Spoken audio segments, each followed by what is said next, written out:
serving the Republic of the Philippines for more than 75 years. Ito po ang Presidential Broadcast Service. Ang Pilipinas ngayon! Narito na ang pinakamainit na mga balita na nakalap sa bawat sulok ng bansa. Ihahatid sa bawat Pilipino saan man kayo sa mundo. Ang Pilipinas ngayon! Pakinggan ang bawat kaganapan sa bawat lalawigan. Ito ang Pilipinas ngayon!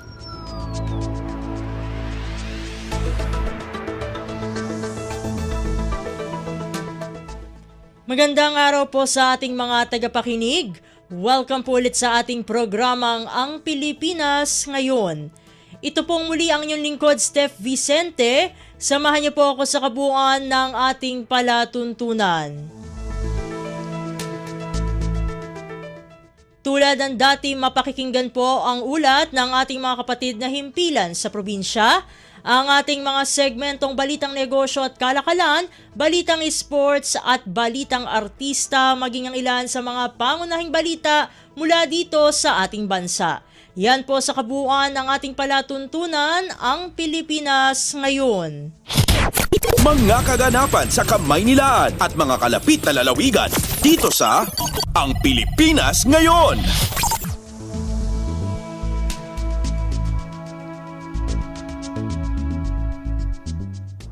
Sa mahalagang balita, handa ang ating pamahalaan sa pagtugon sa iba't ibang sakit ngayong tag-init.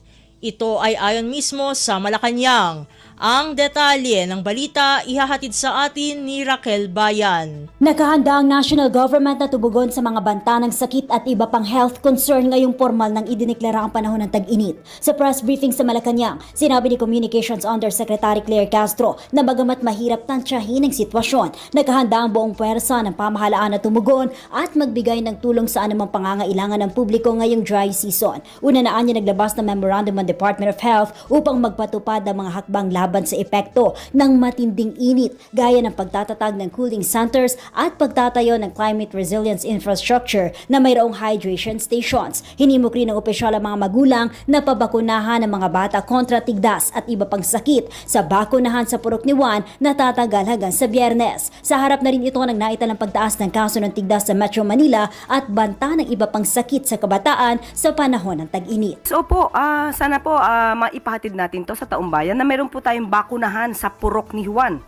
At magkakaroon po ito ito po yung Measles Catch-up Immunization Campaign at sa selected LGUs po dito sa Metro Manila at ito'y ginaganap na po March 17 up to 28. So kung ang kababayan po natin ay may mga panahon, punta naman po sila sa mga health centers at maia-avail po nila itong pagbabakuna, especially po sa sinasabi nating tigdas. Mula sa Malacanang para sa Bagong Pilipinas, Raquel Bayan, Radyo Pilipinas, Radyo Publiko. Kumpleto, detalyadong balitaan, di papahuli sa mahahalagang kaganapan. Kamustahin ang inang bayan, ang Pilipinas ngayon.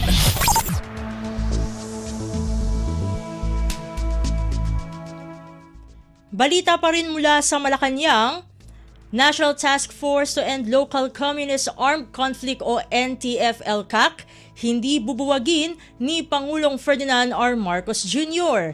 Ito ang naging pahayag ni National Security Council o NSC Assistant Director General Jonathan Malaya matapos ipanawagan ng Gabriela Party List kay Pangulong Marcos na buwagin na ang naturang task force. Balikan natin si Raquel Bayan para sa balita.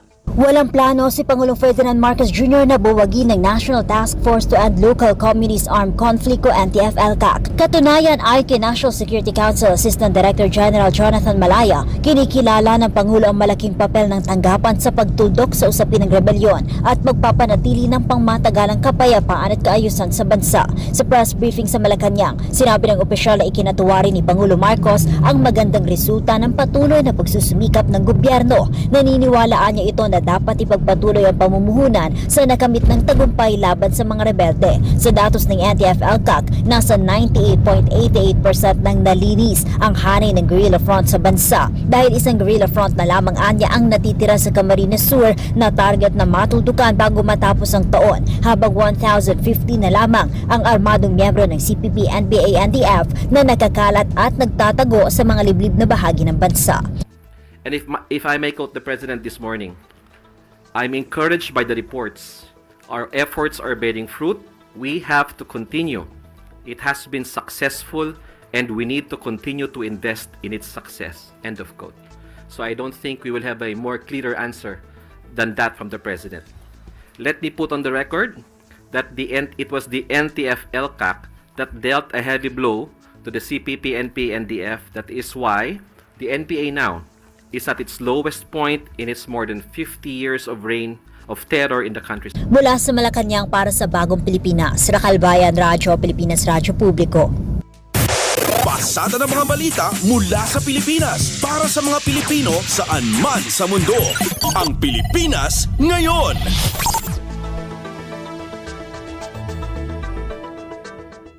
Sa iba pang mga balita, naniniwala ang pamahalaan na mas daragsa pa ang foreign tourists sa bansa sa gitna ng ipinatutupad na value-added tax o VAT refund program. Mga negosyante, inaasahan naman na maeenganyong mas taasan pa ang kanilang produksyon sa implementasyon ng nasabing programa. Ang kabuang ulat ihatid naman sa atin ni Alvin Baltazar. Tiwalang Malacanang na mas papalo pa ang dami ng mga turistang nagtutungo sa bansa kasunod ng nakatakda ng implementasyon ng VAT Refund Program. Sa gitna na din ito ng benepisyong makukuha ng mga turista gaya ng pagkabawas sa kanilang gastos, gayong maaari nilang mabawi ang value-added tax o VAT sa mga biniling produkto. Ayon kay Palace Press Officer at PCO Undersecretary Attorney Claire Castro, sa panahong wala pang VAT refund na ipinatutupad ay marami ng turistang nagpupunta kaya't kumpiyansa silang madaragdagan pa ang foreign tourists sa pagpapatupad ng nasabing insentibo. Dagdag ni Castro na tiyak na makakabenepisyo din dito ang mga traders gayong mas maengganyo pa ang mga ito na mag-produce ng marami ng kanilang item na itinitinda. Pakinggan natin si PCO Undersecretary Attorney Claire Castro. Mas marami pa po, no, na darating sa atin. Katulad dun po ng ating nireport nung kamakailan lamang, natutuwa po ang Department of Tourism dahil dumadagsa po ang mga turista sa ating bayan. So with this, mas inaasahan po natin mas dadami pa po ang mga turistang dadayo sa ating bansa. Mula sa Palasyo ng Malacanang para sa Bagong Pilipinas, Alvin Baltazar, Radyo Pilipinas, Radyo Publiko. Kumpleto, detalyadong balitaan, di papahuli sa mahahalagang kaganapan. Kamustahin ang inang bayan, ang Pilipinas ngayon.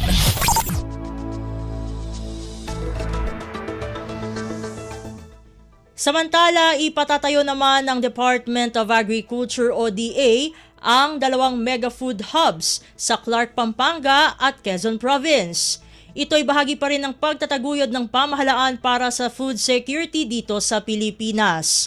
Ang detalye ng balita ihahatid sa atin ni Mary Ann Bastasa. Sa layong mapalawak ang access para sa supply ng pagkain sa bansa, magtatayo ang Department of Agriculture ng 2 mega food hubs. Kasama ito sa bagong proyekto ng DA na natalakay ni Agriculture Secretary Francisco Chu Laurel Jr. kay Pangulong Ferdinand R. Marcos Jr. sa pulong nito kamakailan sa Malacanang. Ayon kay DA spokesperson Asik Arnel de Mesa, itatayo ang mega food hub sa Clark sa Pampanga at pati na sa Quezon Province. Ang mga hub na ito ay magsisilbing distribution center at magiging daan para direktang madala at maibenta na ng mga magsasaka at kooperatiba ang kanilang mga produkto. Paliwanag pa ni Asik de Mesa, sa tulong ng malalaking trade hubs na ito, maiiwasan na ang pananamantala pagdating sa presyuhan ng mga produktong agrikultural. Nasa tinatayang 3.75 bilyong piso naman ang pondong ilalaan para sa bawat proyekto. Mula sa DA para sa Bagong Pilipinas, Mary Ann Bastasa, Radyo Pilipinas, Radyo Publiko. Kumpleto, detalyadong balitaan, di papahuli sa mahahalagang kaganapan. Kamustahin ang inang bayan, ang Pilipinas ngayon.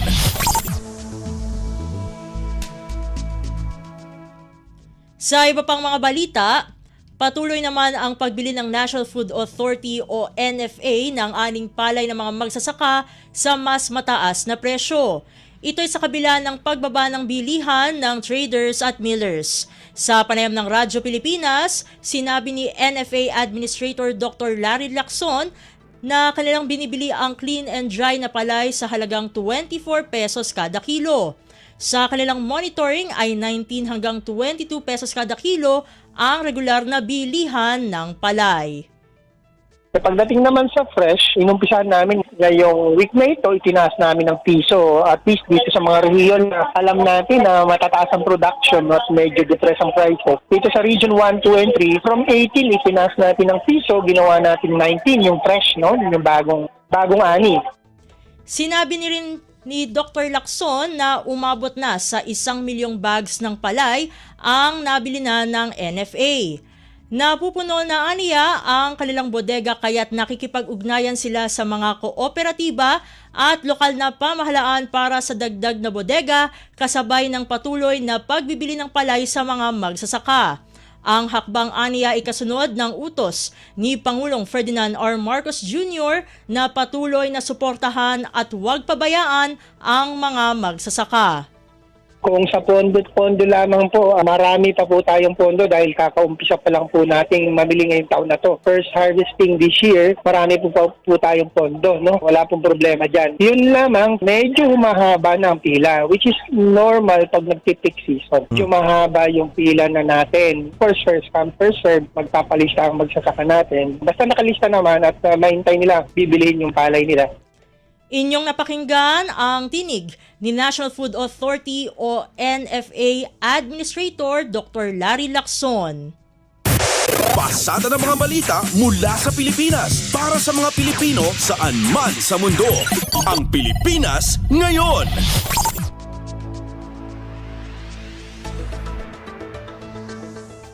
Samantala, wala pang desisyon ang Land Transportation, Franchising and Regulatory Board o LTFRB hinggil sa hiling na dagdag singil sa pasahe ng mga pampublikong jeepney.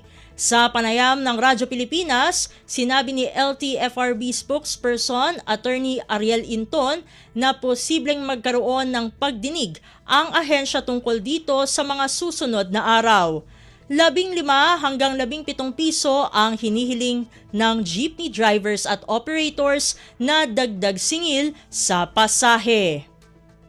Meron pa tayong kailangan na maayos dito, no, para mas lalong mapagsilbihan yung public transport sector, mas lalong guminawa yung mga biyahe ng mga mananakay. Walang masama doon. Pero kung puro tayo tigil pasada, anong mangyayari sa mga mananakay? Inyong napakinggan ang tinig ni Land Transportation, Franchising and Regulatory Board o LTFRB spokesperson Attorney Ariel Inton. Kumpleto, detalyadong balitaan, di papahuli sa mahahalagang kaganapan. Kamustahin ang inang bayan, ang Pilipinas ngayon.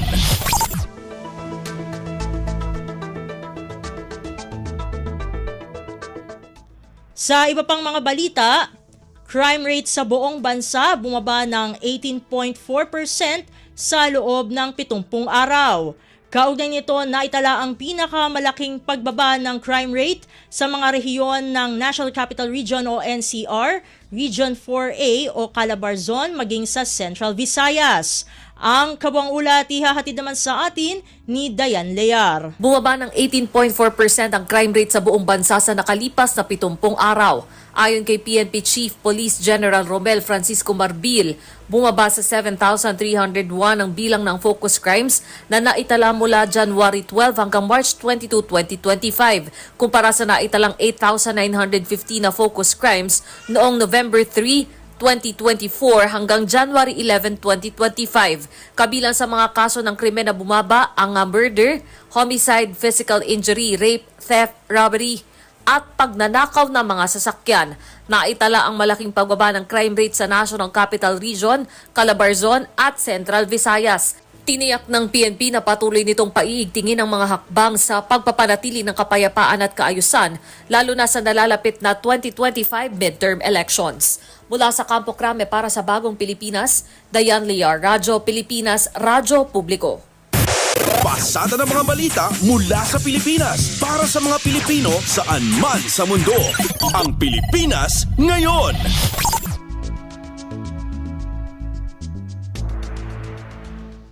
Samantala, bumaba ang bilang ng nangyaring sunog sa bansa ngayong 2025 kumpara noong nakaraang taon. Sa panayam ng Mike Abe Live, ibinahagi ni Bureau of Fire Protection o BFP spokesperson Fire Senior Superintendent Annalie Carbajal Atienza na 44% na mas mababa ang nangyaring sunog mula Enero hanggang Marso 25 ngayong taon kumpara sa kaparehong panahon noong 2024. Batay sa datos aniya ay may kaugnayan sa electrical ang karamihang nangyayari na sunog. Remind natin sa proper use, responsible use ng ating mga kuryente, ng ating mga appliances. At lalo po ito nga pong octopus connection, nakatuloy din pinapakalat na wag na sana nga po nilang gawin. At ito ay temporary lamang, wag pong gawing permanent yung paggamit ng mga extension wires. Si Bureau of Fire Protection o BFP spokesperson Fire Senior Superintendent Annalie Carbajal Atienza. Kumpleto, detalyadong balitaan, di papahuli sa mahahalagang kaganapan. Kamustahin ang inang bayan, ang Pilipinas ngayon. Sa iba pang mga ulat, banta ng rabies sa katawan ng tao patuloy na isinusulong ng mga veterinaryo kaugnay sa patuloy na pagbaba ng kaso nito sa bansa. Pakinggan ang buong ulat na ihahatid sa atin ni Mary Rose Rosero ng Radyo Magazine. Patuloy na pinag-iingat ng Department of Health o DOH ang publiko kaugnay sa banta ng rabies sa katawan ng tao. Ayon sa DOH, nasa 426 na kaso ng rabies sa buong taon ng 2024 ang naitala ng ahensya at lahat ng kasong ito ay namayapa. Patunay ito na ang rabies ay 100% fatal kung saan ang 45% o halos kalahati sa mga kasong ito ay mula sa alagang hayop. Kaya naman, paalala ng DOH, pabakunahan ang alagang hayop taon-taon. Kung makagat o makalmot agad na magtungo sa mga animal bite treatment centers sa inyong lugar. Narito ang pahayag ni Dr. Angelica Trono Pumihi, isang veterinariana. Ayun, pwede pa, aside sa pies, ganyan, pwede rin kapag na-scratch ng pusa, pwede yan. Siyempre, ang pusa nagtitila-tila yan sa cross nila, and then na-scratch ka, ganyan, may open wound, pumasok, and all, pwede kang ma-infect. Pwede rin naman kapag may open wound ka, ganyan, sugat notes, dinilaan nila, ng infected na hayop, ganyan. Pwede ka magkaroon ng ganyan. Basta, yung laway talaga yun. And then, in contact, syempre, dun sa pinaka-infected na aso or pusa. Mula sa Radyo Magazine para sa Bagong Pilipinas, ito si Mary Rose Rosero, Radyo Pilipinas, Radyo Publiko. Pasada ng mga balita mula sa Pilipinas para sa mga Pilipino saan man sa mundo. Ang Pilipinas ngayon.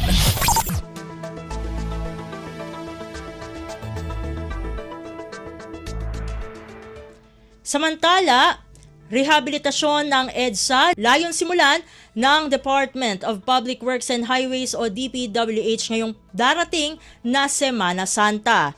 Ito ay upang maiwasan ang mabigat na daloy ng trapiko. Ang detalye ng balita ihahatid naman sa atin ni Nympha Asuncion. Target ng DPWH na masimula na ang rehabilitasyon ng EDSA sa Holy Week sa buwan ng Abril. Sa panayam sa Senado, sinabi ni DPWH Secretary Manuel Bonoan na balak nilang simulan ang konstruksyon sa Semana Santa para hindi gaanong matraffic. Binahagi ng kalihim na binigyan sila ng instruction ni Pangulong Ferdinand R. Marcos Jr. na unahin ang bahagi ng Pasay at Guadalupe bilang paghahanda na rin sa hosting ng Pilipinas ng ASEAN Summit sa susunod na taon. Bukod dito ay sisimulan na rin ang rehabilitasyon sa bahagi ng Balintawak at Monumento. Ayon kay Bonoan, target nilang matapos ang rehabilitasyon ng southbound lane ng EDSA ngayong taon pero hindi na niya pa abutin ng Desyembre dahil matindi na ang daloy ng trapiko ng ganong panahon. Posible namang umabot ng unang bahagi ng 2027 ang rehabilitasyon ng buong EDSA. Narito ang bahagi ng pahayag ni Secretary Bonoan.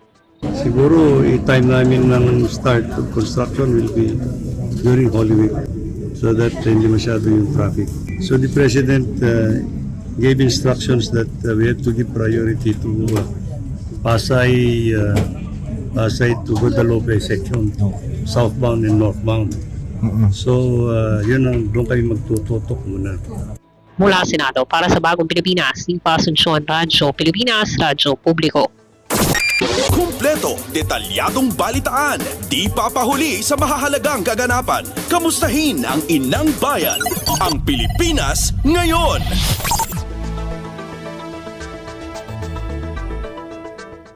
Sa iba pang mga balita, naniniwala si Senate President Francis Cheese Escudero na maipanalo ng Office of the Solicitor General o OSG ang legalidad ng 2025 national budget.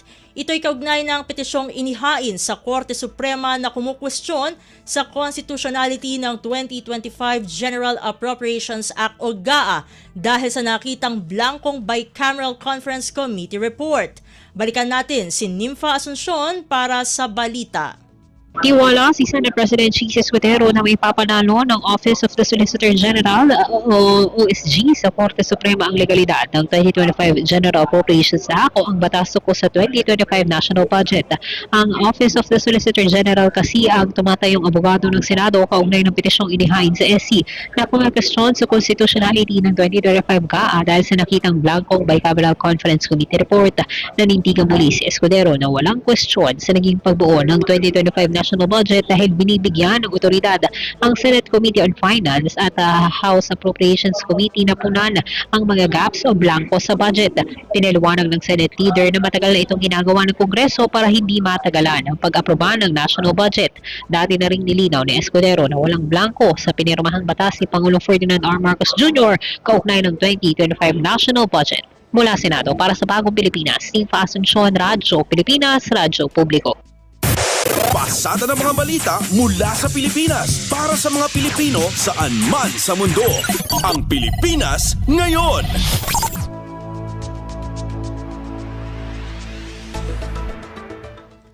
Sa balitang Kamara, House Prosecutor dumipensa sa paghahain ng motion para magpalabas ang Senado ng writ of summon. Ayon kay House Deputy Majority Leader Lawrence Defensor, hindi gagawa ng anuwang hakbang ang prosekusyon na labag sa batas. Ang kabuang ulat ihahatid naman sa atin ni Kathleen Forbes. Dinipensahan ni House Deputy Majority Leader Lawrence Defensor sa miyembro ng House Prosecution Panel ang kanilang naging hakbang para hilingin kay Senate President Cheese Escudero na pasagutin si VP Sara Duterte kaugnay sa impeachment complaint na kanyang kinakaharap. Git niya, hindi gagawa ng anumang hakbang ang prosekusyon na labag sa batas at labas sa Senate Rules on Impeachment. Matatandaan na nito Martes ay inihain ng prosecution sa pamamagitan ni Lead Prosecutor House Minority Leader Marcelino Libanan ang entry of the motion to issue summons. Bagay na ayon kay Libanan ay nakasaad sa iral na Senate Rules on Impeachment Trial kung saan dapat pasagutin ng Senado ang respondent sa loob ng 10 araw matapos maihain ang impeachment complaint. Aminado naman si Batangas Representative Jovel Luistro na magkaiba ang posisyon ng Senado at Kamara at bagamat irerespeto ang posisyon ng Senado, nanindigan naman niya ang Kamara na hindi kailang nakasesyon ng Kongreso para simulan ng impeachment dahil kaiba ito sa legislative function ng Kongreso. Para sa Bagong Pilipinas, Kathleen Forbes, Radyo Pilipinas, Radyo Publiko. Pasada ng mga balita mula sa Pilipinas para sa mga Pilipino saan man sa mundo. Ang Pilipinas ngayon.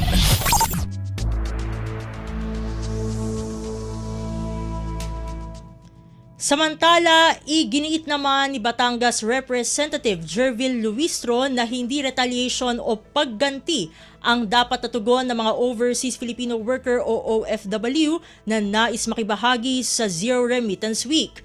Ang naturang hakbang ay ikinakasa ng ilang OFW groups sa Europa bilang suporta kay dating Pangulong Rodrigo Roa Duterte na nakakulong ngayon sa the Netherlands. Ayon kay Luistro, mas mainam na ipaintindi sa mga OFW na legal ang pag-aresto sa dating Pangulo at kung bakit nga ba umabot sa pagkakaroon ng kaso dahil sa issue ng extrajudicial killings sa kanyang war on drugs. Hindi aniya tayo dapat magpadalos-dalos at palaging isaisip ang malaking kahalagahan ng mga OFW hindi lamang sa ekonomiya ng Pilipinas kundi lalo na para sa mga pamilyang kanilang iniwan dito para makapaghanap buhay.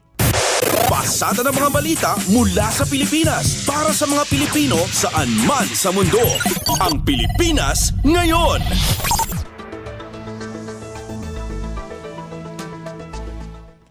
Sa kaugnay na balita, hindi rin sang-ayon si Senate President Francis Chis Escudero na gantihan ng suspensyon ng tax privilege ang mga overseas Filipino worker o OFW sakaling ituloy man ng mga ito ang bantang suspendihin ang kanilang remittances sa Pilipinas. Sa isang pahayag, una nang sinabi ni Chief Presidential Legal Counsel Juan Ponce Enrile na maaaring kanselahin ng Kongreso ang tax privilege o ang hindi pagbabayad ng income tax ng mga OFW kung itutuloy nila ang Zero Remittance Week. Bukod sa hindi sang-ayon dito si Escudero, hindi rin aniya ito pwedeng gawin ng Kongreso habang naka-session break. Iginiit rin ng Senate leader na hindi naman ito issue ng gantihan. Kung nais aniyang pahupain at pababain ang emosyon at tensyon sa nangyayari sa politika, hindi tamang reaksyon ang gumanti at pumatol. Binigyang diin ni Escudero na ang tamang reaksyon ay ang lawakan ng pangunawa, intindihin at tanggapin ang sitwasyon. Dapat aniyang hikayatin ang mga OFW na humanap ng ibang paraan para mailabas ang kanilang saloobin dahil sa huli ang maaapektuhan ng Zero Remittance Week ay ang pamilya ng mga OFW at ang kabuuang ekonomiya ng Pilipinas. Kumpleto, detalyadong balitaan, di papahuli sa mahahalagang kaganapan. Kamustahin ang inang bayan, ang Pilipinas ngayon.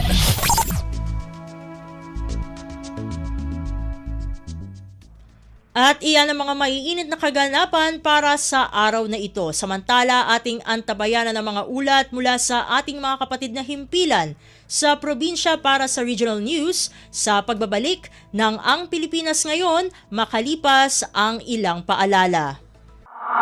Hatol ng bayan. Election Quick Facts.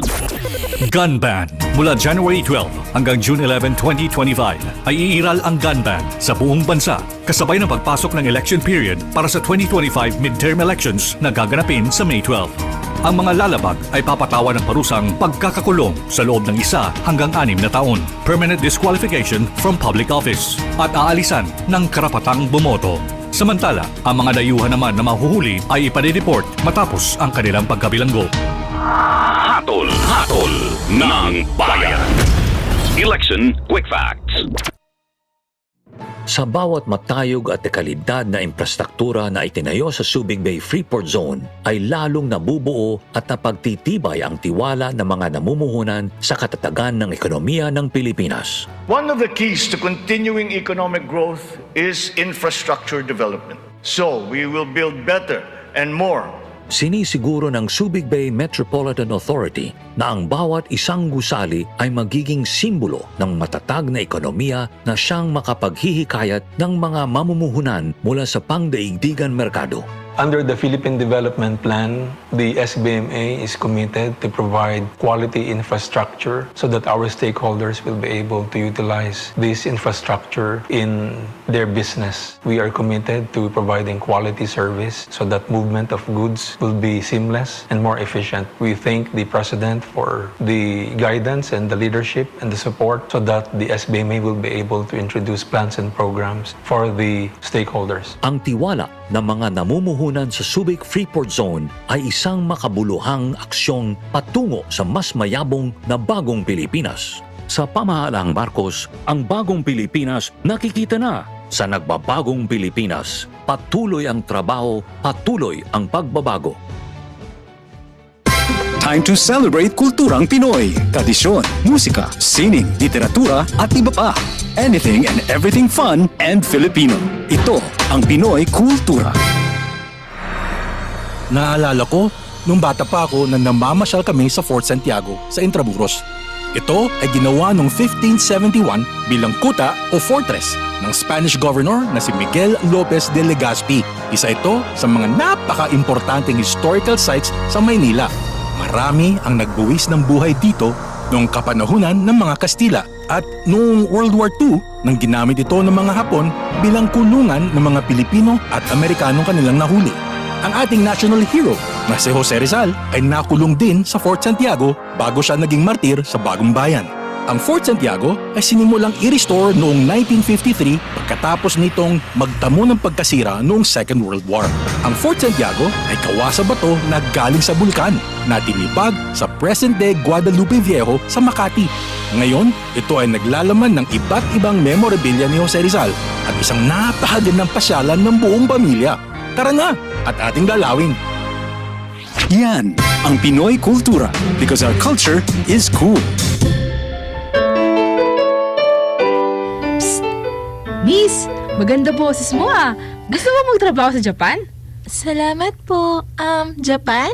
Oo, Japan. Galing ako sa isang recruitment agency. Matutulungan kita na kumita ng limpak-limpak na pera. Talaga po? Ano pong kailangan kong gawin? Sa halagang 50,000, sagot ko na lahat ng papeles mo, pati na rin ang ticket mo. Ma'am, peke po ang mga papeles niyo. Huwag basta-basta magtiwala. Mag-ingat sa mga illegal recruiter.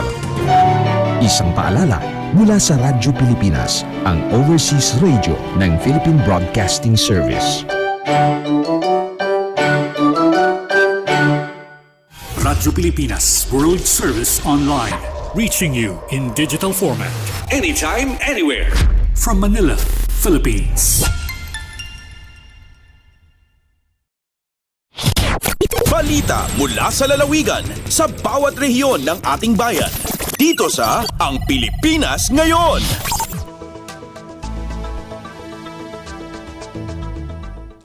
Nagbabalik na po ang programang Ang Pilipinas Ngayon. Narito na ang bugso ng ating mga regional news. Dumako muna tayo sa rehiyon ng Luzon.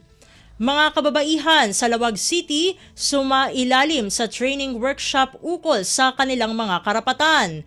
Ang kabuang ulat ihahatid sa atin ni Jude Pitpitan mula sa Lawag.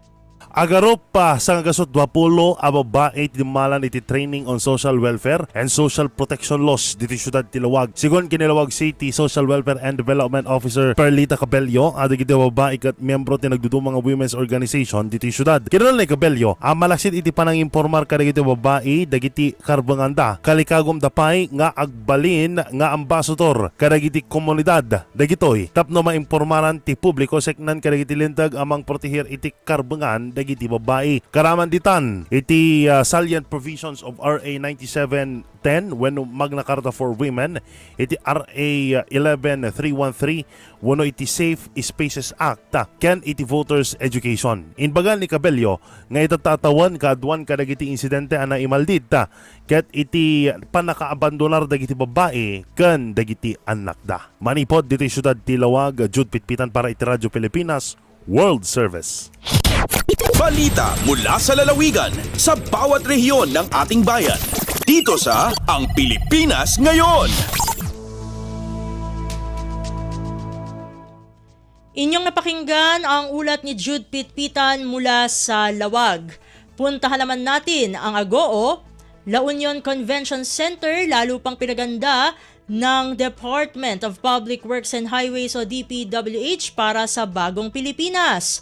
Narito si Glenda Sarak para sa balita. Karkarupay a pinapintas ti Department of Public Works and Highways yun DPWH ti La Union Convention Center wino LUCC ang masarakan ng Sevilla City of San Fernando, La Union.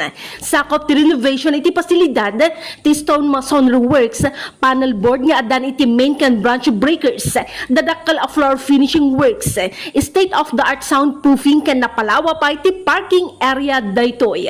Napunduan ti proyekto iti 24.4 milyon pesos iti sidong ti General Appropriations Act of 2004. Siguan iti DPWH Region 1 gapo iti panakapapintas ti pasdak kat mambalinan ang maisayang katsadyay ti ad-ado ken mas dadakkel nga aktibidad. Nagbaleg iti proyekto iti sidong telederato ni DPWH La Union First District Engineering Office OIC District Engineer Sherilyn Gonzales. Manipod RP Ago, Glenda Bakungan Sarak para iti Radyo Pilipinas World Service. Balita mula sa lalawigan sa bawat rehiyon ng ating bayan. Dito sa Ang Pilipinas Ngayon. Inyong napakinggan ang ulat ni Glenda Sarak mula sa Agoo. Dakoy naman natin ang Tabuk City Nutrition Council inirekomenda ang mas epektibong nutrition program. Ang detalye ng balita ihahatid naman sa atin ni Renzi Roaquin. Adda iti rimuar nga rekomendasyon tapnos sumaysayat pa iti panakipatungpal iti nutrition program kadag iti barangay dito syudad iti Tabuk. Sigon kaniya City Nutrition Council Program Coordinator iti City Health Office Joy Alunday, masapol iti panang bukal wenno reorganization iti Barangay Nutrition Council. Malaksit iti daytoy kasapulan nga maamuan ken adalan dagiti barangay dagiti vision ken mission iti nutrition policies semi-annual BNC meeting. Kastamot ti monitoring information drive on nutritional guidelines ken iti regular nga quarterly CNC meeting. Aday nem essential dimensions kunana pa nga sursurutan iti monitoring and evaluation of local level plan implementation para iti epektibo nga programa iti nutrisyon. Dagitoy iti vision and mission, nutrition laws and policies, government and organizational structure, local nutrition community management and functions, nutrition intervention services can change in nutrition status. Manipod DZRK Tabuk City Kalinga, Renzi Roaquin ay iparpanamag para iti Radyo Pilipinas World Service. Balita mula sa lalawigan sa bawat rehiyon ng ating bayan. Dito sa Ang Pilipinas Ngayon. Inyong napakinggan ang ulat ni Renzi Roaquin mula sa Tabuk. Dakoy naman natin ang rehiyon ng Kabisayaan. Mahigit 5,000 family food packs na tinanggap ng lokal na pamahalaan ng Borongan mula sa Department of Social Welfare and Development o DSWD patuloy na ipinamamahagi sa mga pamilyang apektado ng shear line sa lungsod. Ang detalye ng balita ihahatid sa atin ni Sok Aberia mula sa Borongan. Padarni ginduduhol ang lokal nga pamunuan ng syudad ng Borongan at nakarawat tining nga maabot in 5,014 ihapin family food packs tika nga Department of Social Welfare and Development Field Office 8 ang Domingo, Marso 23 nga paran mga pamilya ng syudad nga apektado ng shear line na naglabay nga simana. Nagbuburablig aton City Disaster Rescue Reduction and Management Office, City Social Welfare and Development Office, ug aton mga kawanyan DSWD settling kan Pantawid Pamilyang Pilipino Program, apagduhol hining FFP nga aton hintutungdan nga mga pamilya ng syudad. Ang kada FFP may dasilid nga 5 ka kilo nga bugas, canned goods, sugar and corned beef ug sardinas ngan powdered drinks. Manunumduman nga basen pinakaorigin paggawas nga special report number 4 ang CDMO han Martes, Marso 26 maabot in 5,537 ihapon pamilya ng syudad at napiktado ang shear line. Tikang syudad ng Borongan, Sok Aberia, Radyo Pilipinas World Service. Balita mula sa lalawigan sa bawat rehiyon ng ating bayan. Dito sa Ang Pilipinas Ngayon. Inyong napakinggan ang ulat ni Sok Aberia mula sa Borongan. Dumako naman tayo ngayon sa Sogod. Mga residente sa isla ng Limasawa, Southern Leyte, nakabenepisyo sa mga serbisyo at programa ng pamahalaang panlalawigan. Ang kabuang ulat ihahatid naman sa atin ni Jevic Epiz. Gidala na usab sa provincial government sa Southern Leyte ang project niyan kon moving initiatives and actions nearer to Southern Leyteño sa isla sa Limasawa, probinsya sa Southern Leyte niadtong Marso 25, 2025. Gipangunahan mismo ni Governor Damian Mercado kauban si Vice Governor Milay Mercado, Board Member Jojo Maraon ug ban pang opisyal sa probinsya ang naasoy nga programa din gidala nila ang nagkalinaing serbisyo ug programa para sa taga-isla sa Limasawa. Apil sa napahimuslan sa mga residente ang medical mission nga gipangunahan sa Provincial Health Services Office ug RHU Limasawa. Diha usab ang Provincial Social Welfare and Development Office di nagapod-apod og AX. Apil usab ang Provincial Agriculture and Services Office nga nanghatag og seedlings ug ang Provincial Veterinary and Services Office ug uban pa nga buhatan. Matod pa ni Governor Mercado nga nagunang tumong sa naasoy nga programa nga ipaduol ang mga serbisyo sa gobyerno ngadto sa katawhan. Samtang dungan usab sa naasoy nga kalihukan, formal nga giablihan ang Kabuhayan Agri-Aqua Fair din matag barangay sa isla nagpakita sa ilang mga produkto ug mga food delicacies nga pwedeng mapalit sa mga bisita. Ang project miyan, Medical Mission ug Kabuhayan Agri-Aqua Fair kabahin sa kasaulugan sa ika-504 nga kasumaran sa unang Easter Mass sa Pilipinas nga nahitabo sa isla sa Limasawa. Balita gikan sa Southern Leyte, Jevic Epis para sa Radyo Pilipinas World Service. Balita mula sa lalawigan sa bawat rehiyon ng ating bayan. Dito sa Ang Pilipinas Ngayon. Inyong napakinggan ang ulat ni Jevic Epis mula sa Sogod. Dakuy naman natin ang rehiyon ng Mindanao. Mga 4-piece beneficiary mananatiling non-partisan ayon sa Department of Social Welfare and Development o DSWD. Ang detalye ng balita ihahatid sa atin ni Romy Kapinpuyan mula sa Cagayan de Oro. Gipahinumduman sa Department of Social Welfare and Development or DSWD ang mga benepisyaryo sa Pantawid Pamilyang Pilipino Program or 4Ps nga magpabilin nga non-partisan karong election period. Gidili sa mga benepisyaryo ang paggamit sa campaign materials o pagtambong sa mga political activities. Sa mga panahon nga magpahigayon ang DSWD o Family Development Session, meeting o payouts, hangyo sa DSWD sa mga politiko nga dili mangampanya sama sa ingon-ining nga mga aktibidad. Gitinaw ni Oliver Enodeo, spokesperson sa 4Ps sa Northern Mindanao, ang 4Ps alang sa mga low-income families ug dili kini angay malink sa bisan unsa nga partido politikal. Sumala pa sa DSWD, magpadayon ang benepisyo sa 4Ps bisan karong election period, gumikan kay apil kini sa na-exempt sa COMELEC. Gikan sa Radyo Pilipinas Cagayan de Oro, kini si Romy Kapinpuyan para sa Radyo Pilipinas World Service. Balita mula sa lalawigan sa bawat rehiyon ng ating bayan. Dito sa Ang Pilipinas Ngayon. Inyong napakinggan ang ulat ni Romy Kapinpuyan mula sa Cagayan de Oro. Puntahan naman natin ang Zamboanga. Department of Science and Technology o DOST Zamboanga Sibugay nagsagawa ng Reaching Out and Lifting Up for Women Empowerment activity sa bayan ng Ipil. Narito si Leslie Cubol para sa balita. Atol sa selebrasyon sa 2025 National Women's Month, gipahigayon sa DOST Zamboanga Sibugay Provincial Office ang Reaching Out and Lifting Up for Women Empowerment activity para sa Aperpangi Women's Association sa Barangay Aperpangi sa lungsod sa Ipil, Zamboanga, Sibugay. Aktibidad gilusad pinagi sa pagtambayayong sa Technical Education and Skills Development Authority o TESDA Zamboanga Sibugay Provincial Office, Zamboanga Sibugay Polytechnic Institute ug sa kolaborasyon sa Municipal Social Welfare and Development Office sa lungsod sa Ipil.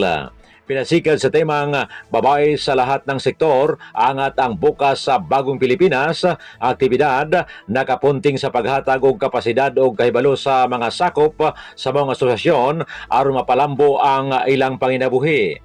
Yatagan usab silag skills training on bukupay making, orientasyon kabahin sa basic gender and development, feeding program, sanitary and hygiene kits, information, education and communication materials o guban pa. Ang inisyatiba nagpaligon sa kakuhan sa DOST nga hatagan og kagahuman ang mga kaubaynan pinagi sa paghatag og access sa skills, resources o sa impormasyon. Kini aron makabaton sila aktibong papel sa pagmugna og usa ka mas malig-on og inklusibong sosyedad. Gikan diri sa Radyo Pilipinas Zamboanga, kini si Leslie Cubol para sa Radyo Pilipinas World Service. Balita mula sa lalawigan sa bawat rehiyon ng ating bayan. Dito sa Ang Pilipinas Ngayon. Inyong napakinggan ang ulat ni Leslie Cubol mula sa Zamboanga. Dumako naman tayo ngayon sa Butuan. 19 na milyong pisong halaga ng composting facility itinurn over ng Department of Agriculture, Bureau of Soils and Water Management o DABSWM sa ilang lungsod ng Agusan del Sur. Ang detalye ng balita ihahatid naman sa atin ni Dayanara Sumapad. Giturn over sa Department of Agriculture, Bureau of Soils and Water Management o DABSWM ang 20 ka unit sa Composting Facility for Biodegradable Waste o CFBW adlong Martes, Marso 25, 2025 ngadto sa Naliagan Grounds Patin ay Prosperidad, Agusan del Sur. Ang mga kadawat sa CFBW naglakip sa farmers, cooperatives and associations ug barangay local government units gikan sa lungsod sa Bayugan ug lungsod sa Sibagat, Esperanza, San Francisco, Bunawan, Rosario ug Trento, Agusan del Sur. Ang 20 ka units sa composting facility mikabat sa 19 milyones pesos ug gipondohan sa DA Masagana Rice Industry Development Program uban sa DABSWM EC Program Implementer uban sa koordinasyon sa local government units. Ang matag CFBW adunay 5 ka component nga naglakip sa usa ka rotary composter, usa ka unit shredding machine, usa ka unit compost presser, usa ka unit compost brewer ug usa ka unit compost sieving machine. Gikan sa Radyo Pilipinas Butuan, Dayan Sumapad para sa Radyo Pilipinas World Service. Balita mula sa lalawigan sa bawat rehiyon ng ating bayan. Dito sa Ang Pilipinas Ngayon. Inyong napakinggan ang ulat ni Dayanara Sumapad mula sa Butuan. Puntahan naman natin ang Iligan. Lokal na pamahalaan ng Iligan patuloy sa paghatid ng serbisyo sa kababaihan bilang pagdiriwang ng Women's Month. Ang kabuang ulat ihahatid naman sa atin ni Sharif Timhar Habib Majid. Isip kabahin sa pagsaulog sa National Women's Month, padayo ng City Government of Iligan, kauban ang Sarimanok Law Clinic sa Mindanao State University o MSU sa paghatod og mga serbisyo nga nagatutok sa kaayuhan sa mga kababayan sa Dakbayan. Apil ni ang libre nga legal consultation, notarial services, personal grooming, medical nga serbisyo ug uban pa. Matud ni Iligan City Gender and Development Division Head Al-Azaneri Madale, tumong nini nga maghatag og mga serbisyo nga makatubag sa panginhanglanon sa kababayan sama sa legal nga suporta ug uban pa alang sa ilang kaluwasan ug kaayuhan.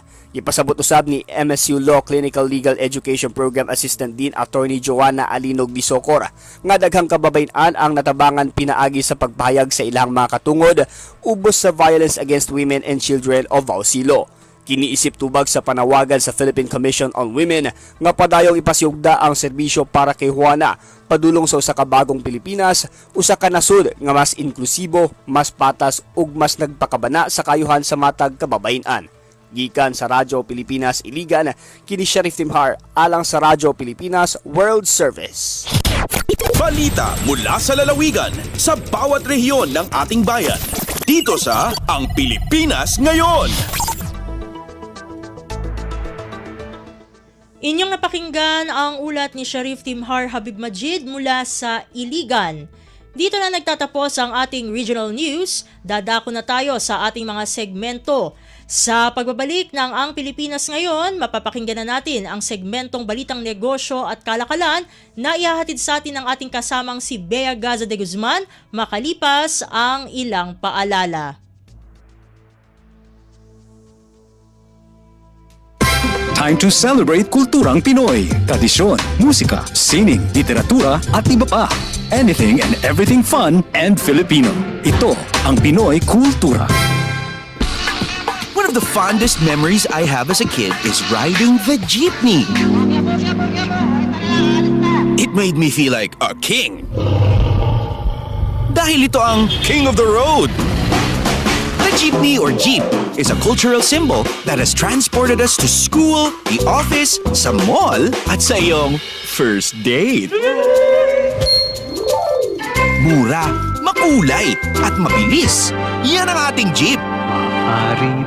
Maaari bang umusog-usog ng konti?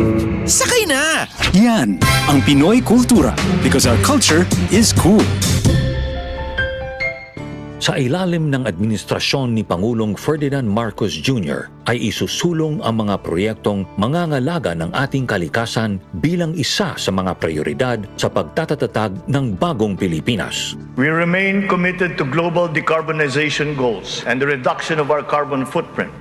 Our overall target is to be carbon neutral by 2040, but we have a milestone, what we call 30 by 30, 30% reduction by 2030. Considering that this is a free-port zone, dito mo matatagpuan yung concentration ng mga manufacturing, mga pabrika, mga service industry. Yung program ng ating Pangulo is not impossible. It is doable. And we are very determined to show that to the entire nation. Ang pagkakaisa ng bawat Pilipino upang makamit ang carbon neutrality by 2040 ay lalong naging posible kasama si Pangulong Ferdinand Marcos Jr. Sa pamahalaang Marcos, ang bagong Pilipinas nakikita na sa nagbabagong Pilipinas. Patuloy ang trabaho, patuloy ang pagbabago. Hatol ng bayan. Election Quick Facts. National and local positions. Sa darating na May 12, 2025 midterm elections, ang bawat botanteng Pilipino ay pipili ng mga bagong leaders para sa national and local positions, kabilang ang 12 senators, members of the House of Representatives, at party list representatives, at local government officials gaya ng governor, mayor, board members, at councilors. Kasabay nito ay idiraos rin ang kauna-unahang Bangsamoro Parliament elections, kung saan 25 members of the parliament at 40 party representatives ang ihahalal ng ating mga kapatid sa BARMM.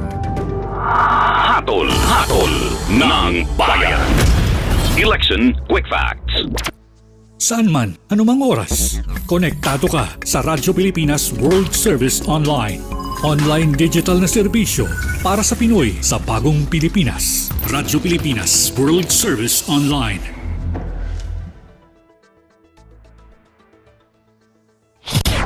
Naggay ng ekonomiya, kalakalan, negosyo at iba pa. Atin ang alamin dito sa Ang Pilipinas Ngayon.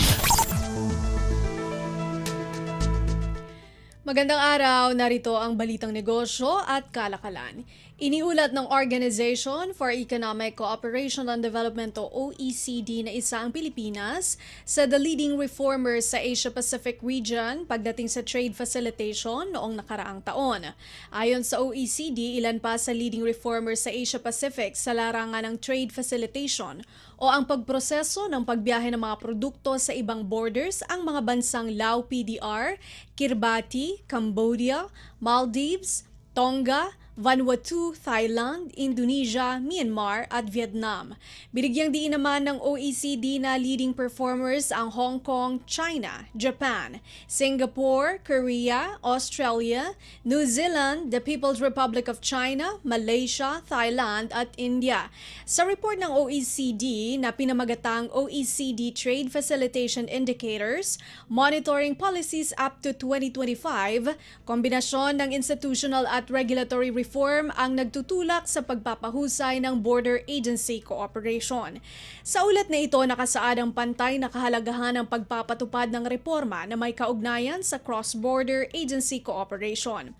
Halimbawa nito ang pag-operationalize ng mga bansang Brunei Darussalam, Indonesia, Malaysia, Pilipinas, Singapore at Thailand ng ASEAN Authorized Economic Operator o AEO Mutual Recognition Arrangement o AMRA na nilagdaan noong Setyembre taong 2023. Sa ilalim ng AMRA, ang mga sertipikadong AEOs ay magbebenepisyo mula sa expedited o mas pinabilis na customs clearance, binawasang dokumento o rekisitos at prioridad na treatment tuwing inspeksyon.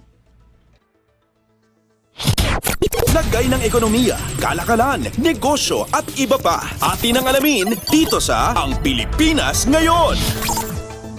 Nagbunga ang business mission ng Pilipinas sa Middle East ng $27.28 million sa export sales mula February 7 hanggang 21. Minamarkahan ng tagumpay na ito ang kauna-unahang major initiative kasunod ng bagong lagdang Memorandum of Agreement sa Agriculture and Fisheries Export Development and Promotion sa pagitan ng Department of Trade and Industry o DTI at ng Department of Agriculture o DA. Layunin ng misyon na paghusayin ang oportunidad sa merkado at palakasin ang ugnayang kalakalan para sa agrikultura, pangisdaan at personal care exports ng Pilipinas sa mga pangunahing market tulad ng Doha, Amman, Riyadh at Dubai.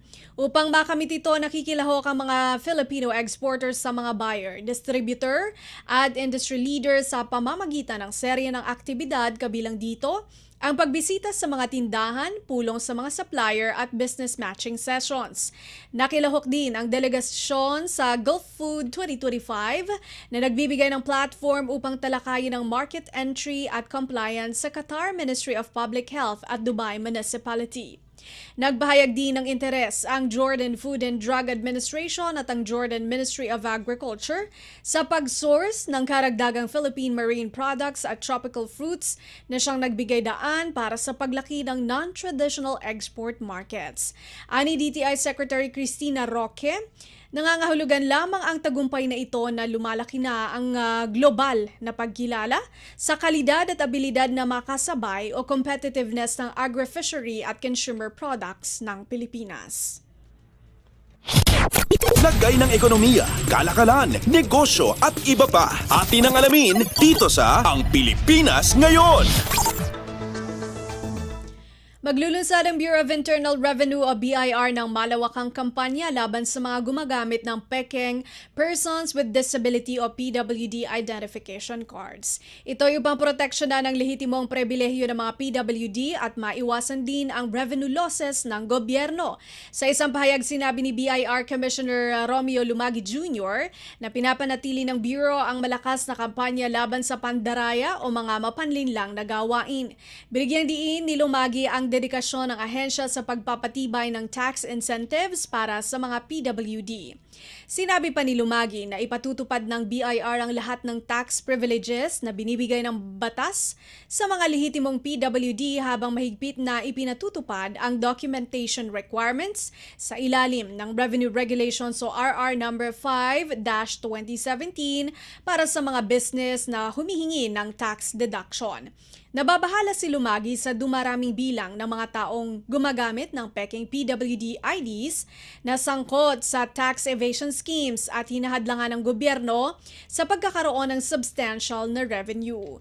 Pinangungunahan ngayon ng BIR ang malawakang kampanya upang tukuyin o kilalanin at isakdal ang mga individual na sangkot sa ilegal na aktibidad at iharap ang mga ito sa kasong kriminal, pagbayarin ng multa at kaparusahang pagkakakulong.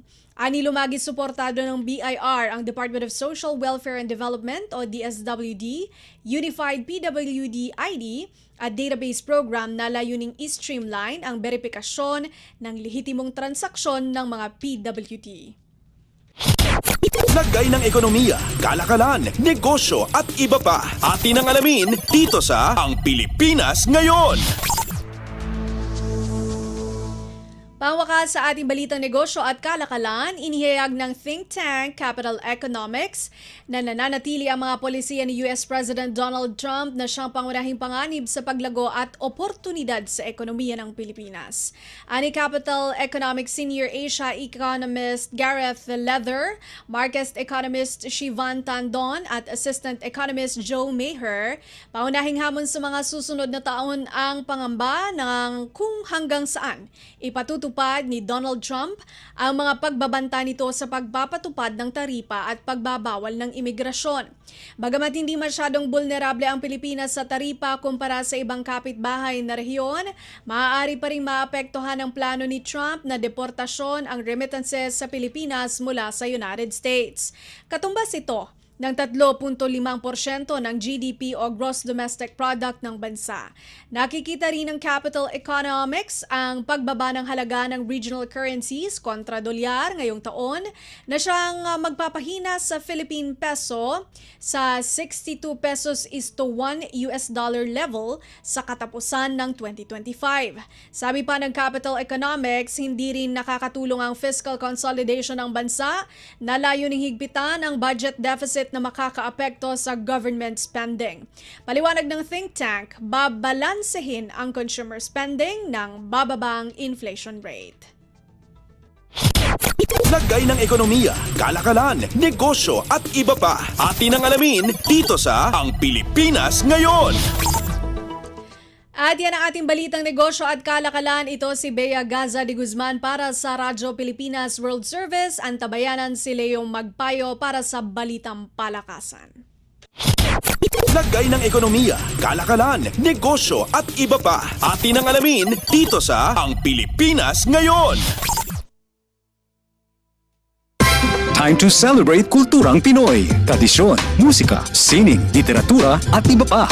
Anything and everything fun and Filipino. Ito ang Pinoy Kultura.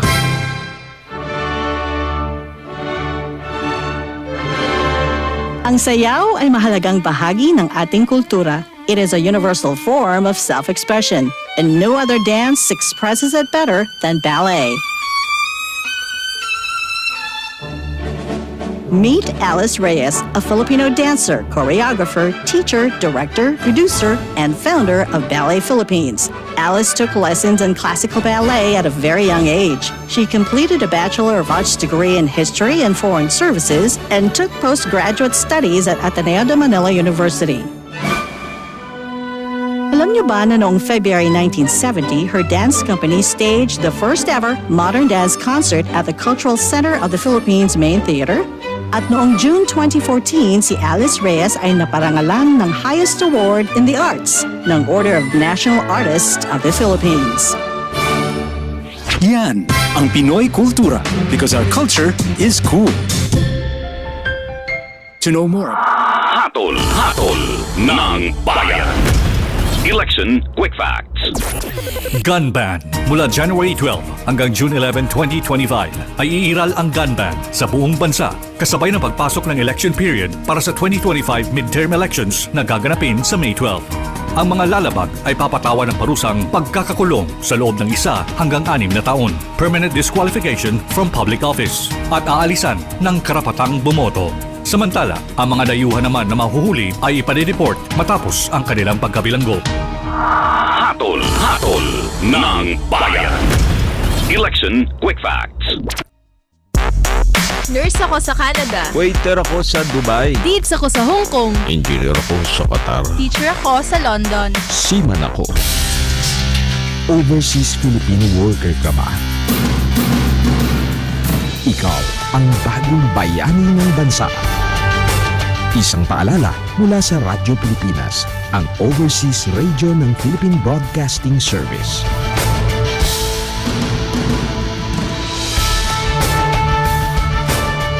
Saan man, anumang oras, konektado ka sa Radyo Pilipinas World Service Online.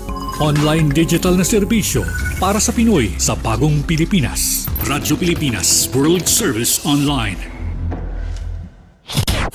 Updates at pinakahuling mga usapin sa mundo ng palakasan.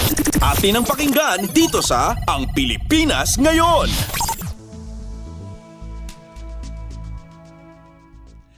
At nagbabalik po ang ating programang Ang Pilipinas Ngayon. Narito na naman po ang sports balita. Patuloy ang impresibong takbo ni Filipina tennis star Alex Ayala pagkaraang talunin niya ang ikatlong Grand Slam champion sa Women's Tennis Association o WTA 1000 event na Miami Open.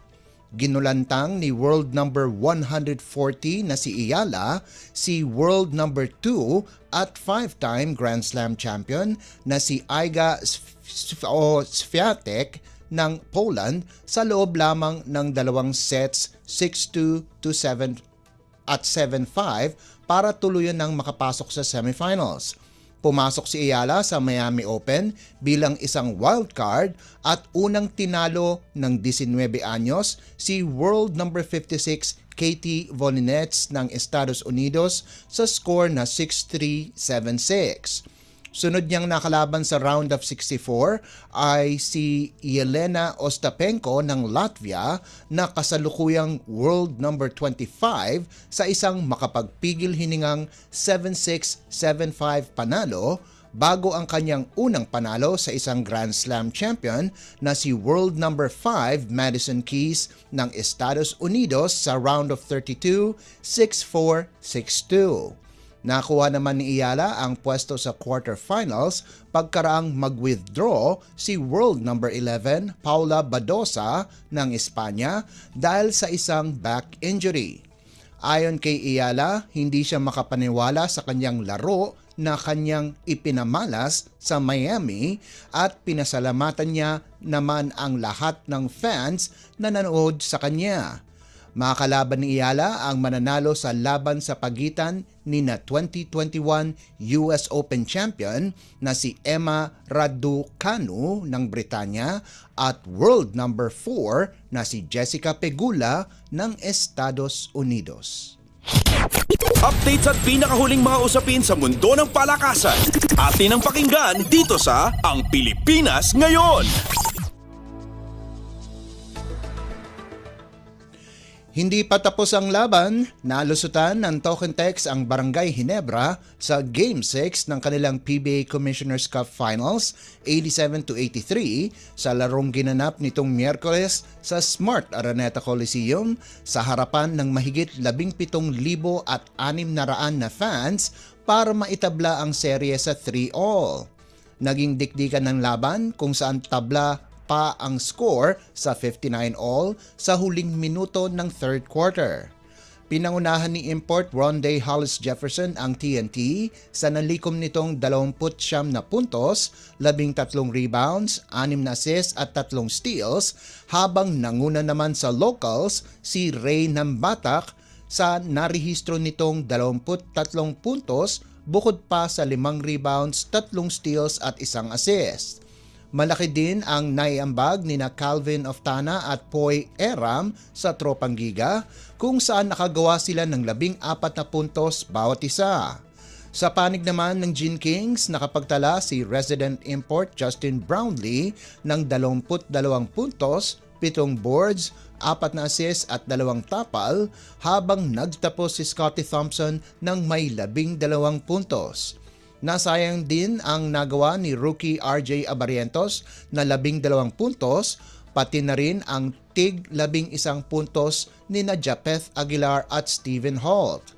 Ang Do or Die Game 7 ay gaganapin sa Biyernes, Marso 28 sa kaparehong venue sa Smart Araneta Coliseum. Updates at pinakahuling mga usapin sa mundo ng palakasan. Atin ang pakinggan dito sa Ang Pilipinas Ngayon.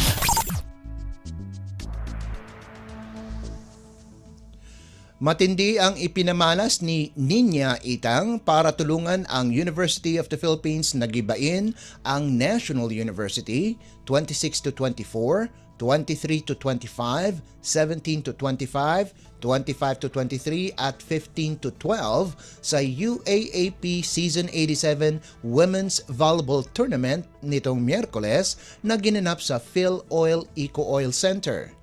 Nagpasabog ang 5'10" middle blocker ng kabuang 30 puntos galing sa 27 attacks at 3 blocks habang nag-ambag si Joanne Monares ng 16 na markers kasama na ang game-winning attack para pagandahin ang kartada ng UP sa 4-5. Samantala, bumagsak ang record ng Lady Bulldogs sa 8-1 pagkaraang kunin ang kanilang unang talo sa season at simula pa noong Mayo 4 ng nakalipas na taon kung saan tinalo sila ng Far Eastern University sa Game 1 ng Season 86 Final 4 round. Nakapagtala din ng tig 10 puntos sina Kian Olango, Ira Haboneta at Ben Bansil para sa UP, kung saan nagpamalas din ng galing sa depensa si Haboneta na nakalikom ng 13 excellent digs at 19 na excellent receptions. Trinangkuhan naman ni Belia Bilen at Alyssa Solomon ang NU sa nagawa nitong 21 at 19 na puntos ayon sa pagkakasunod, subalit hindi sapat para mapanatili ang imakulada sana nilang record. Updates at pinakahuling mga usapin sa mundo ng palakasan. Atin ang pakinggan dito sa Ang Pilipinas Ngayon.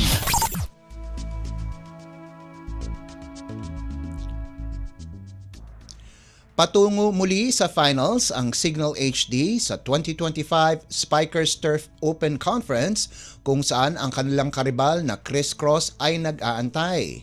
Nakuha ng HD Spikers ang ticket pagkatapos ang 25-19, 25-20 at 25-18 sweep sa Savage nitong Miyerkules sa larong ginanap sa Rizal Memorial Coliseum. Ito na ang ikatlong finals showdown sa pagitan ng Signal HD at Chris Cross kung saan nakuha ng HD Spikers ang kampyonato sa Open Conference at Invitational Finals nitong nakalipas na taon. Subalit natalo ng King Crunchers ang HD Spikers 2 beses sa elimination round ngayong komperensya. Bago ang kanilang championship match, ang magkaribal ay makikita muli sa kanilang huling asignatura sa semifinals itong linggo na gaganapin sa kaparehong venue sa Rizal Memorial Coliseum. Pinangunahan ni Steven Rotter ang Signal sa nagawa nitong 13 puntos mula sa 10 attacks at 3 blocks, habang sina team captain JP Bugaon at Wendell Miguel ay nagambag ng 8 puntos ayon sa pagkakasunod. Nakagawa naman ng 21 excellent sets at 5 excellent digs si playmaker Owa Retamar. Kahit na non-bearing ang laban sa linggo, inaasahan na ilalabas ng 2 koponan ang kanilang galing kung saan layunin ng Chris Cross na mapanatili ang kanilang imakuladang record sa 13 habang balak ng Signal na bumawi sa kanilang mga pagkatalo sa kanila. Samantala, ang Savage at VNS Laticrete ay maglalaban-laban para sa bronze medal. Magtatapat ang Spin Doctors at Griffins sa kaparehong araw sa linggo bago ang bakbakan ng Signal at Chris Cross. Updates at pinakahuling mga usapin sa mundo ng palakasan. Atin ang pakinggan dito sa Ang Pilipinas Ngayon.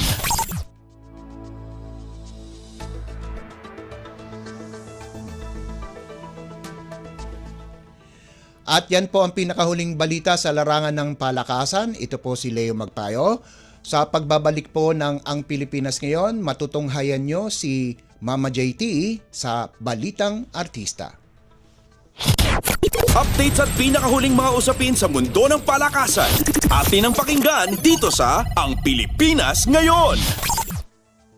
Sa ilalim ng administrasyon ni Pangulong Ferdinand Marcos Jr. ay isusulong ang mga proyektong mangangalaga ng ating kalikasan bilang isa sa mga prioridad sa pagtatatatag ng bagong Pilipinas. We remain committed to global decarbonization goals and the reduction of our carbon footprint. Our overall target is to be carbon neutral by 2040. But we have a milestone, what we call 30 by 30. 30% reduction by 2030. Considering that this is a free port zone, dito mo matatagpuan yung concentration ng mga manufacturing, mga pabrika, mga service industry. Yung program ng ating Pangulo is not impossible. It is doable. And we are very determined to show that to the entire nation. Ang pagkakaisa ng bawat Pilipino upang makamit ang carbon neutrality by 2040 ay lalong naging posible kasama si Pangulong Ferdinand Marcos Jr. Sa pamahalaang Marcos, ang bagong Pilipinas nakikita na sa nagbabagong Pilipinas. Patuloy ang trabaho, patuloy ang pagbabago. This is a public service announcement. Maging handa sa oras ng sakuna. Para sa iyo at sa iyong pamilya, laging siguruhin, Go Bag ay nakahanda at naglalaman ng mga sumusunod. Ilang pirasong damit, ready-to-eat na pagkain at inuming aabot ng 3 araw. Personal na gamit para sa inyong hygiene. First aid kit kabilang ang alcohol, bandages, gamot sa lagnat, ubo at sipon, pati na rin ang inyong vitamins at maintenance medicines. Maglagay ng pito, flashlight, lighter o posporo. Huwag kalimutan ang mga charger o power bank. At higit sa lahat, isama ang mga importanteng gamit gaya ng inyong mga legal na dokumento, IDs, ATM o passbook, insurance at iba pa. This is a public service announcement. From PBS, Presidential Broadcast Service and Radyo Pilipinas. Saan man, anumang oras, konektado ka sa Radyo Pilipinas World Service Online. Online digital na serbisyo para sa Pinoy sa bagong Pilipinas. Radyo Pilipinas World Service Online. Ang latest, ang hottest sa showbiz and entertainment. Heto na sa Ang Pilipinas Ngayon.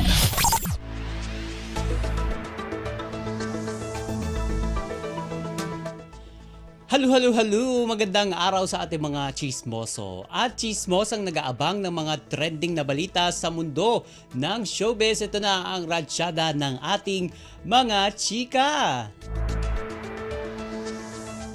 Ito, si Archie Alemania ay tuluyang kinasuhan ng acts of lasciviousness matapos ireklamo ni Rita Daniela. Ito kasi ay makalipas ang 5 buwan na tuluyan ng sinampahan ng kaso ang aktor na si Archie Alemania ng Office of the City Prosecutor sa Bacoor City. Ito ay matapos ang reklamong isinampa laban sa kanya ng aktres na si Rita Daniela noong Oktubre ng nakaraang taon.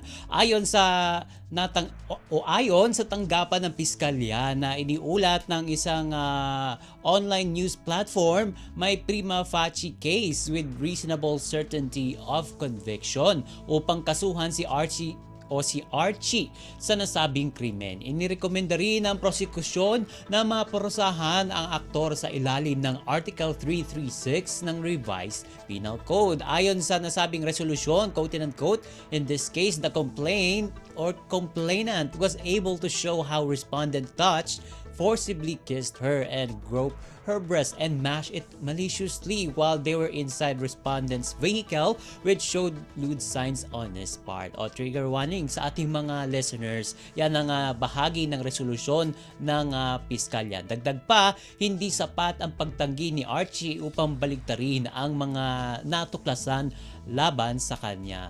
Ayon pa sa nasabing resolution, furthermore, respondent's allegation that he was only joking and was only being funny and that he did not do anything to complainant was not supported by evidence. Respondent's bare denial of the allegations against him is insufficient to overturn the findings against him. Anya pa, it is well established that denial is an inherently weak defense. Sa ngayon, wala pang inilalabas na pahayag si Archie ukol sa kaso. Magugunitang nagugat ang reklamo ni Rita laban sa aktor noong Setyembre 9 ng nakaraang taon matapos siyang dumalo sa Thanksgiving party ni Bea Alonzo para sa cast ng Widow's War. Samantala, maalala noong Disyembre ay nagsumite itong si Archie ng counter affidavit kaugnay sa inireklamo ni Rita upang itanggi ang ginawang pambabastos at harassment.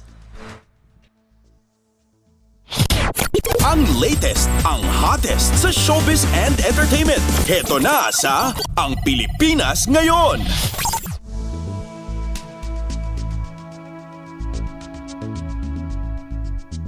Sa iba pa natin, chika, for today, cambio muna tayo dito sa dalawang artist na ito kasi nagkaayos na ang dalawang star magic artist na sina AC Bonifacio at Bianca De Vera matapos ang matensyon na pagkikita sa issue o sa isang issue ang nabuksan ng pumasok na si Bianca sa loob ng Big Brother house bilang isang official housemate. And tila nabigla itong si AC nang makita na si Bianca ang pinakabagong karagdagan o adisyon sa kanilang mga housemates. Dahil sa emosyong nararamdaman ay naging bukas siya sa ibang housemates na tila awkward para sa kanya ang sitwasyon at ang kapwa aktres ang kinakabahan siyang makasama sa PBB house. Sabi nga ni AC, quote and unquote, "She is my boyfriend's ex, like before me. And I have no problem with her. Pagpapatuloy niya, me and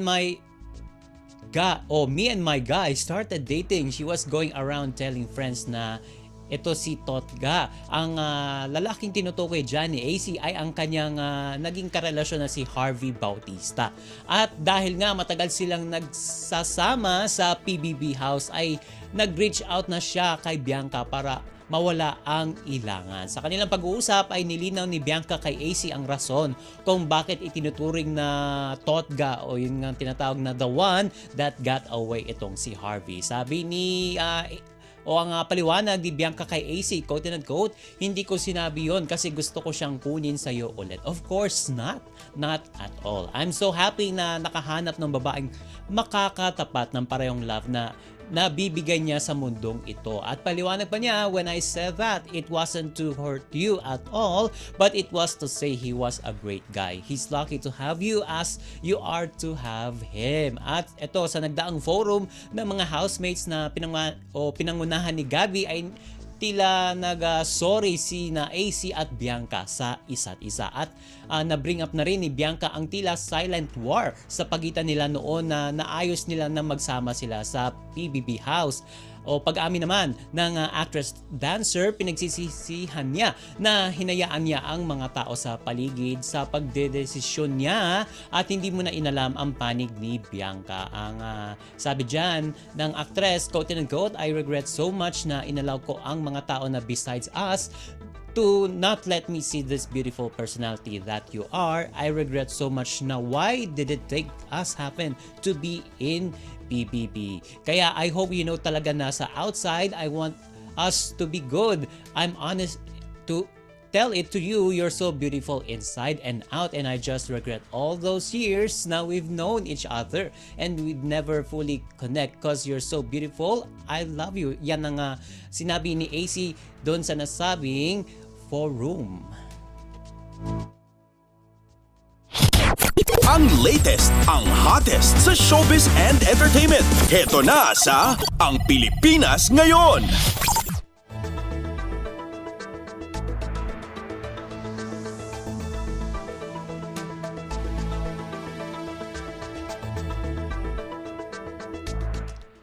At sa uli nating chika for today, ito pinaliyab ni Catherine Bernardo ang social media sa kanyang ika-29 na kaarawan. Ito kasi feeling hot ang kapamilya box office queen na si Catherine Bernardo dahil pinainit lang naman niya ang social media matapos ibandera ang kanyang sexy and daring birthday pictorial. Ito kasi opisyal nang nagsimula ang tag-init ayon sa Pag-asa, pero itong pictorial ni Catherine ay talaga namang sumabay sa deklarasyon. Kasi naman, bumaha ng fire emojis ang kanyang Instagram account dahil sa dahil sa two-piece bikini at iba pang pasabog na photos na ipinost niya para sa kanyang 29th birthday. Una niyang ibinahagi sa kanyang Instagram account ang mga litrato niya habang nasa kama suot ang crop white tank with matching white girl briefs. Anya sa caption, quote and unquote, woke up as a 29-year-old.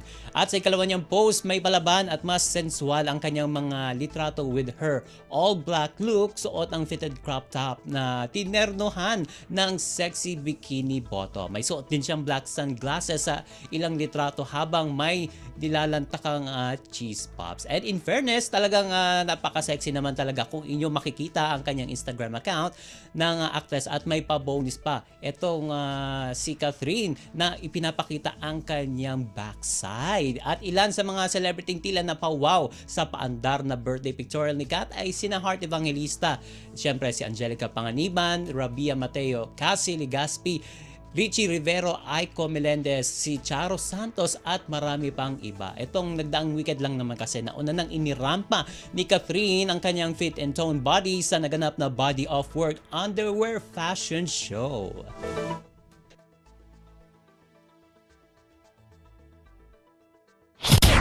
Ang latest, ang hottest sa showbiz and entertainment. Heto na sa Ang Pilipinas Ngayon.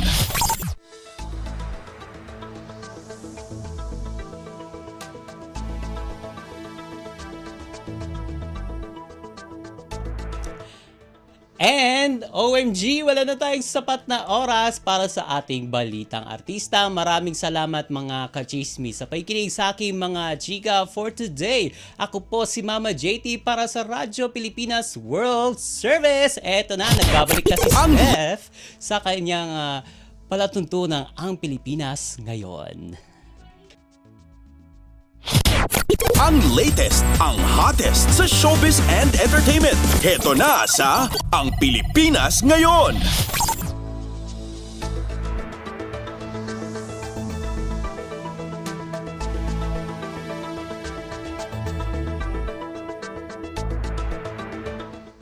Atin yung napakinggan ang segmentong Balitang Artista. Yan na po ang kabuuan ng ating programa para sa araw na ito. Samantala, magpapasalamat na tayo sa ating mga nakasama sa studio na sina Milo Jonella, Susan Aison, Hero Lucero at Anthony Pimentel. Pinasasalamatan din natin ang ating OJT na si Henry Doblas ng Rizal Technological University na last day na pala ngayon. Salamat, Dob! Salamat din sa ating executive producer na si Jerome Toledo. Salamat din sa mga naghatid ng mga ulat mula sa Kamaynilaan at mga probinsya, pati na rin ang mga naghatid sa atin ng segmentong Balitang Negosyo at Kalakalan na si Bea Gaza de Guzman, ng segmentong Balitang Sports na si Leo Magpayo at ng segmentong Balitang Artista na si Mama JT. At syempre maraming salamat sa ating station manager na si Mr. Ray Sampang. Maraming salamat po hanggang sa susunod na edisyon ng ating palatuntunan. Huwag kalimutang mag-like, mag-follow at mag-subscribe na sa mga social media account ng Radyo Pilipinas World Service upang maging laging updated sa mga mahahalagang balita. Ito pong muli ang inyong lingkod, Steph Vicente. Mabuhay po tayong mga Pilipino. At yan ang Pilipinas Ngayon. Muling samahan si Ben Blones sa parehong oras at alamin ang pinakahuling mga kaganapan at balita saan man kayo naroon. Ang Pilipinas Ngayon.